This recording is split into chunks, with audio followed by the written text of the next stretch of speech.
Hola, buenos días a todos. Vamos a hacer el siguiente examen. Selectividad física de Castilla-La Mancha, del año 2019. Examen de junio, opción B.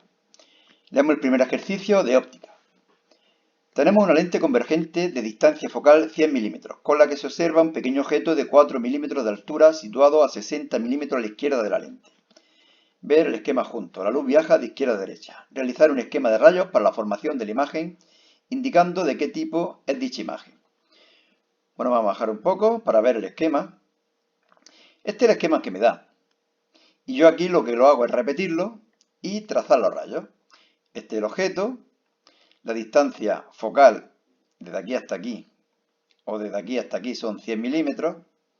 El objeto se encuentra a 60 milímetros a la izquierda, es decir, S será igual a menos 60 milímetros, la altura es de 4 milímetros, por lo tanto I igual a 4 milímetros, y hemos dicho que distancia focal 100 milímetros. Bueno, yo siempre tengo la costumbre de trazar dos rayos. Se pueden trazar infinitos y estaría acostumbrado a trazar tres. Yo siempre hago dos porque se cruzan siempre en un punto. Con tres quizás se cruzarían en una zona y daría lugar a algún error. Bueno, los dos rayos son el que sale del objeto hasta la lente de una forma paralela hasta el eje óptico y que luego se desvía yendo hacia el foco imagen. ¿De acuerdo? Sería este rayo. Y el segundo rayo, el que va hacia el centro de la lente, hasta el centro óptico, sin desviarse. ¿De acuerdo? Como veis, estos dos rayos se están separando. Por lo tanto, no se van a cruzar ellos, sino sus prolongaciones hacia atrás. ¿De acuerdo? Esta línea la he trazado un poco más hacia abajo. Debería ir un poco más hacia arriba y se cruzarían por aquí. Pero bueno, para que veáis, es igual. Bueno, pues entonces, cuando hagamos ahora los cálculos, fijaros que el tamaño de la imagen es bastante superior al del objeto, es decir, si esto es 4, pues esto será 10 o por ahí. La distancia horizontal a la que se encuentra la lente, si esto es 100, pues será 100 y pico. Y vamos a ver si es verdad lo que estamos diciendo. ¿Cómo la imagen? Evidentemente es mayor, es virtual y es derecha. Es virtual porque no se cruzan los rayos, sino que se cruzan las prolongaciones. Vamos a hacer ahora los cálculos. Estas son las dos ecuaciones que conocéis todos de óptica. Hasta aquí y esta es la segunda, hasta aquí. 1 partido f' igual a 1 partido s' menos 1 partido s. Siendo f' la distancia focal, s' la distancia hasta la lente de la imagen y s la distancia hasta la lente del objeto. Como nos piden s', es decir, la distancia de la imagen hasta la lente, la despejamos. 1 partido s', 1 partido f' más 1 partido s. Sustituimos. F' vale 100 y S vale menos 60. Menos 60 porque está a la izquierda de la lente. Todas las distancias hacia la izquierda son negativas y hacia la derecha son positivas. Hacia arriba positivas, hacia abajo negativas. Bueno, pues aquí despejamos S' y me da un valor de menos 150 milímetros. Como esperábamos. Acordaos que yo decía menos 100 y pico. Y también decía que realmente se cruzarían por aquí y estaríamos más cerca visualmente del 150 a la izquierda. Vamos a calcular ahora esta altura, que como ya digo debe ser alrededor de 10. Bueno, fijaros que ha salido 10 exactamente. Esta segunda ecuación de la óptica, I' partido I, S' partido S. Despejamos I', lo conocemos todo, y me da un valor de 10 milímetros. La potencia de la lente es el inverso de la distancia focal. La distancia focal la ponemos en metros, evidentemente, y me da un valor de 10 metros elevado a menos 1. Bien, seguimos y hacemos el segundo ejercicio. Una de partículas cargadas describe una trayectoria circular de 2 centímetros de radio alrededor de las líneas de un intenso campo magnético. B igual a 4 teslas. Completando una órbita cada 1,64 por 10 elevado a menos 8 segundos. El sentido de giro es horario visto desde arriba. Esquema. A. Explicar razonadamente si el signo de la carga de las partículas es positivo o negativo.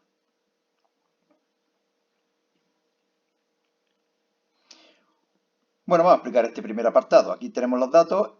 El radio de giro es de 2 centímetros, la intensidad del campo magnético es de 4 teslas y el periodo, fijaros que aquí es T y T mayúscula y parece una confusión. Esta T es de Tesla y esta T mayúscula es de periodo del movimiento de la carga. Y nos dicen que es 1,64 por 10 elevado a menos 8 segundos. Es el tiempo que tarda en dar una vuelta.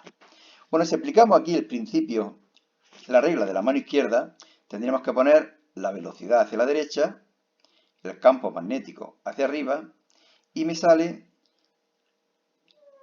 la fuerza hacia el centro de la circunferencia. Y por lo tanto, el movimiento de la partícula está siguiendo esta regla de la mano izquierda y por ello la carga es positiva. ¿De acuerdo? Lo podemos ver aquí también. Visto desde arriba, este círculo, visto desde arriba, tendríamos la velocidad hacia la derecha, el campo magnético serían puntos que salen hacia arriba y la fuerza va hacia adentro. ¿De acuerdo? Estoy aplicando la regla de la mano izquierda. Si no hubiera salido hacia afuera, tendríamos que decir que la carga es negativa y por lo tanto giraría de esta misma forma. Bueno, el apartado B nos dice cuál es la velocidad y cuál es la aceleración centrípeta. Velocidad y aceleración centrípeta. Bueno, si me dan lo que vale el radio y me dan el tiempo que tarda, pues velocidad igual a espacio partido tiempo. Recordar que la velocidad es constante de las cargas en el seno de un campo magnético. Lo conocemos todo y despejamos la velocidad. 7,66 por 10 elevado a 6 metros por segundo. Recordar que siempre hay un límite en la velocidad de las partículas, que es la velocidad de la luz en el vacío. 3 por 10 elevado a 8 metros por segundo. Y ahora ya podemos calcular la aceleración centrípeta. Velocidad al cuadrado dividido R, lo conocemos todo y lo calculamos. Como veis, una burrada. 2,93 por 10 elevado a 15 metros segundo cuadrado. El tercer apartado nos piden que calculemos la carga, el valor de la carga. Sabemos que es positiva, ¿de acuerdo? Y ahora aplicando esta ecuación que todos conocéis, es la que me da el radio de giro en función de la masa de la partícula, la velocidad, la carga, la intensidad de campo magnético y el seno del ángulo que forman la velocidad y el campo magnético. Bueno, aquí ponemos el valor absoluto de la carga, puesto que no tendría ningún sentido que fuera negativa y aquí me saliera un radio negativo. Tenemos que poner el valor absoluto de la carga. Y me da 1,6 por 10 elevado a menos 19. Bueno, un valor prometedor. Recordamos que es positiva y por lo tanto la carga será más 1,6 por 10 elevado a menos 19 coulombios. Pero fijaros que esta es la carga del electrón o del protón. Y si veis la masa, 1,67 por 10 elevado a menos 27, no sé si os suena, pero es la masa del protón. Por lo tanto, ¿de qué partícula estamos hablando? Pues de un protón. Bueno, pues seguimos. El tercer ejercicio. Este es facilísimo. Un murciélago emite ultrasonidos de 4 por 10 elevado a 14 hercios. Está en la frecuencia, evidentemente. Los hercios es la unidad en el Sistema Internacional de la Frecuencia, que se propagan en todas direcciones a 340 metros por segundo. Es decir, que estamos hablando del aire.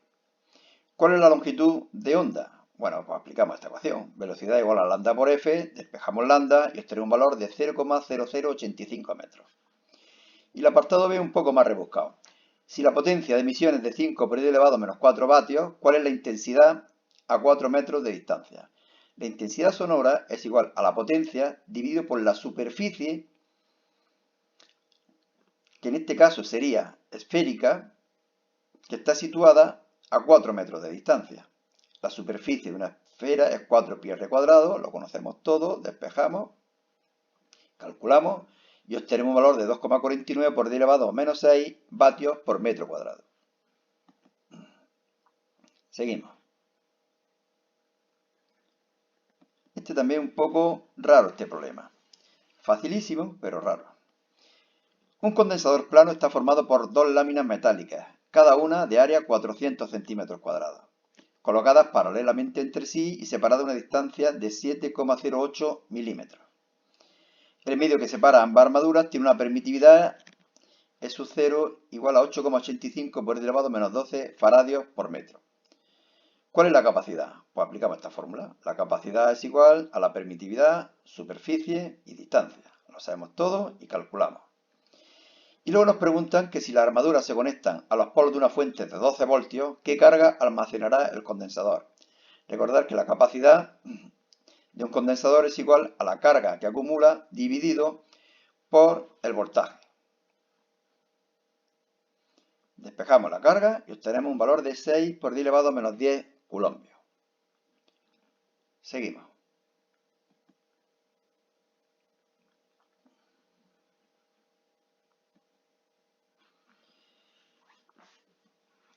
Explicar brevemente en qué consiste el efecto fotoeléctrico. Bueno, aquí lo tenéis desarrollado en lo que consiste el efecto fotoeléctrico, os lo resumo brevemente. El efecto fotoeléctrico consiste en la extracción de electrones cuando la luz incide sobre una superficie metálica.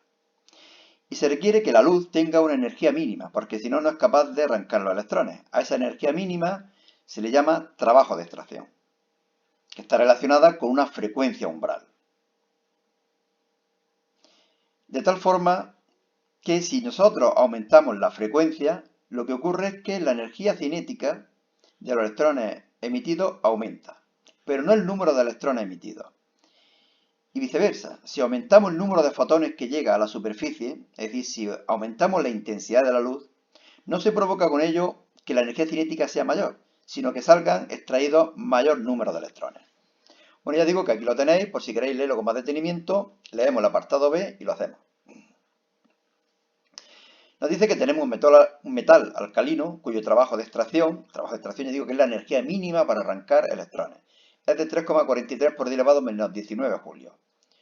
Se ilumina con un láser de helio-neón de longitud de onda en el vacío 632,8 nanómetros. Recordad que los nanómetros, para pasarlo a metros, hay que multiplicar por 10 elevado menos 9. Bueno, fijaros que aquí no lo dice. ¿Se produce emisión de electrones? Bueno, pues aquí lo que tenemos que hacer, ahora lo vamos a ver, es calcular la energía de los fotones y compararlo con el trabajo de extracción. Si la energía de los fotones es mayor que el trabajo de extracción, sí se produce efecto fotoeléctrico, y si es menor que el trabajo de extracción, no se produce efecto fotoeléctrico.